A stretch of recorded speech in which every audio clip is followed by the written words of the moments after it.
Australians go on with. Yes. But the Dutchmen didn't take much of a, didn't think it was funny because they didn't know what we were talking about. Yes.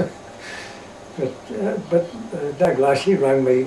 Carl Johnson, he's been putting some stuff together with Jenkins Publishing Company in Victoria, and he mentioned to me that a friend of his lived in a nearby suburb, and he mentioned him. I said, I know him well. He said, oh, he might want to talk to you. I said, and it was late. I didn't want to talk to anyone. But in 10 minutes he was on the phone. Yes. So I sent a lot of information to him, the things that happened there. He said he was writing his story. Yes. And he couldn't remember anything much. Yeah. So I told him all the things that we're involved in. But that was the worst bashing episode, mass beating of the lot. A lot of blokes got beaten up badly, individually. I personally, that Nishikawa, he was a most villainous bloke, and he caught me doing things wrong, and he never once laid a finger on me. Whether I looked youthful or not, or he took a fancy to me, he liked me, but he'd roar and bellow and scream and rave, and I'd walk away without a scratch. Yeah. And other blokes, he'd beat the hell out of them. Yes. Oh, he was a villain of a bloke. Yes. He was one of them that got caught up, you know. I don't know what sentence he got. Yeah. I had a list of it at one time. Yes. Morimoto, the officer in charge, was supposed to have got 40 years, but they were all out by 1958. Yes. Yeah. Yes, well but the knowledge that we were to be executed, it was no surprise to us really. But McCarthy and Desmond Kay, warrant officer, they had hatched a plan if anything happened and the Americans landed. There was no mention of this. We had a feeling that was what was going to happen. But if the Americans landed and were pushing in and we had a breakout, the chance of us getting picked up, or the likelihood we would have all been killed. But that same thing would have happened if we'd have found out about this execution date. Now, when McCarthy opened that safe, there was an execution order in there, and the war finished on the 15th, and that thing was dated the 14th of August.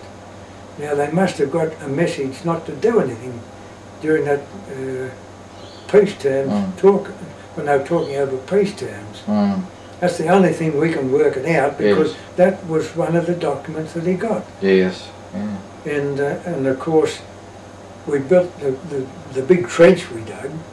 The guardhouse, the fence was like that, and the guardhouse was right in the corner, and the back of it was open. The trench we dug in there, massive trench, deep, you know, as deep as a person stood.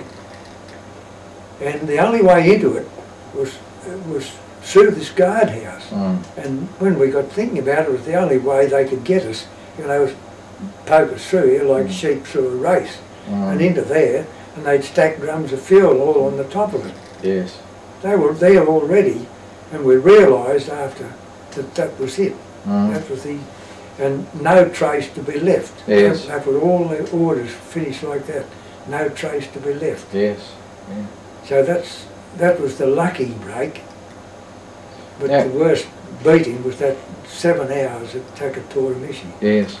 Now, in the entire time you were a prisoner of war, it seems that you never actually worked as a medic, or did you use No, I didn't. No. Only in the wartime. Yes. Yes. Yeah. No, didn't do it. See, they had these fellas that had been. I worked as a field stretcher bearer, you know, with the troops. Yes. But these fellas had been in headquarters and some of B Company. They'd been medical orderlies, like in the building, but we'd never done it. Yes. Yeah. We'd never done it. We were just. I had control of 9 stretcher bearer squads. That's 36 men under a corporal, and that was the number of squads that I had to deal with. And a platoon commander, a lieutenant, has only got 27 men. Yes. Yeah. So we had a lot of work to do. Our unit strength was only 292, I think, full strength. Yes. That's everybody. Yes. So there's a few blokes doing a hell of a lot of work. Yeah. Do you remember anything about the bombs going off? Were you? Oh yes. What was your impression? Well, which bomb were you aware of? The one on Nagasaki. Yes. Because we were within seeing distance of that. Yes. And I'll give you what happened. The lead up on the 6th of August, they dropped the one on Hiroshima. Now, the size of that was 13 kilotons, and it was a uranium bomb, uranium-235. But because of the nature of that place, it had a greater blast effect than the one on Nagasaki. Yes. Now these are Japanese words, not mine. Yes. And there was something like 80 to 100,000 people killed, and they were dying for years after. Yes. So in between then, they were air raids every day. Well, first off, they called us all into the camp together, night shift and day shift, and said the Americans had dropped a new type of heat bomb. That's the way they put it. And if they dropped one near us to cover ourselves with blankets, well, we didn't have blankets anyhow, but they wouldn't have been any use to us. So we had no idea what they were talking about. Only incendiary bombs, they're the only things we could think of. But between the 6th to the 9th, it was only 3 days, bombers over in mass numbers, and the figures they gave out post-war was over 300 bombers in these raids. Well, on the 8th of August, I counted 244 big bombers at B-29s with other smaller aircraft above them. There were nothing to stop them from coming in low. They had, they had all day. They were coming all day actually. So there was no anti-aircraft guns, they were all gone. There were no fighter planes, they were all gone. They'd all gone to, in that last kamikaze effort at Okinawa. Yes.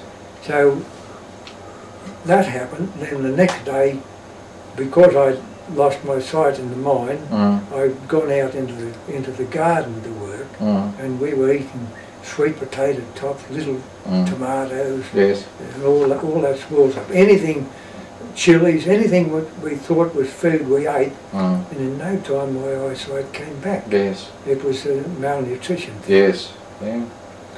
And we're out there this day, and the rumbling, I've never heard it before. There's a row of hills, low hills, between us and where the plume went up and the mushroom, and here like roaring of wind, rush of wind. I don't know how far. I've never been able to find out how far away we were. But on that day the wind was blowing from there in our direction. Someone said southeast and northwest.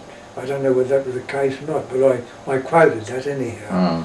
And the next thing we saw this thing go up, as it come up from behind the hills, fair way away from us, but we got the fallout from it. Yes. So that's what made me think that the wind was blowing our way that day. Yes. And from that day onward I had that radiation fever. And 1978 I spent 8 months in a hospital. And from Anzac morning, I never had time to have a drink. And I come out in December. I was home for weekends over that period. They let me come home. I lost a hell of a lot of weight. I was nearly back to POW days, and on the bottom of the papers, they're in there somewhere, on the big letters on the bottom, pyrexia of unknown origin. Yes. Yeah. Didn't want to know about it. They gave me a TPI then. Yes. So I never worked from that day onward, but 5 days after, 5 years after I should say, they gave me a TPI. Yes. But that was the one we saw, but we couldn't say. And 6 weeks after, we went right through Nagasaki on a train, right through the bombed out area, and got on an American aircraft carrier on the way home. We were there for 6 weeks. 6 weeks after, before they came to get us. Yes. And they didn't come then. We got a train and